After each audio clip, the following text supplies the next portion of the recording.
Welcome to Jim's Kitchen. Guess what? It's time to celebrate because you know what? It's September and that means it's Apple Month. And I just love making recipes involving apples on Apple Month. It feels like it's been a year and I've been waiting so long for the apple lady to show up with a new batch of apples. Who's that? Come in! Oh my gosh, it's the apple lady. It's so great to see you. How are you? I'm doing wonderful. It's always a joy having you come to the kitchen. Yeah. And you have a beautiful bunch of apples. Just for you. And they're so juicy. Thank you so much. I'm gonna be making a taffy apple pizza. We're gonna need some of that refrigerated sugar cookie dough. We're gonna need to form this into a crust on one of those pizza stones. You can use a floured roller to roll it out to about 14 inches around and about a 1/4 inch thick. I'm gonna bake this at 350 for about 16 to 18 minutes until nice and golden brown.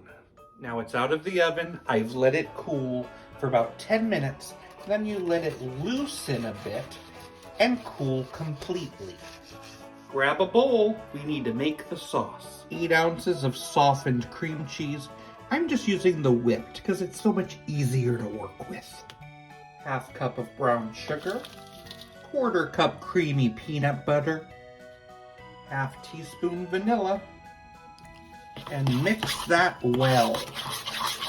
I'm gonna spread that sauce evenly on the top. You're gonna slice up 2 Granny Smith apples. Arrange the apple slices around the top. Sprinkle with some cinnamon and drizzle with some caramel topping. How about a nice slice of taffy apple pizza?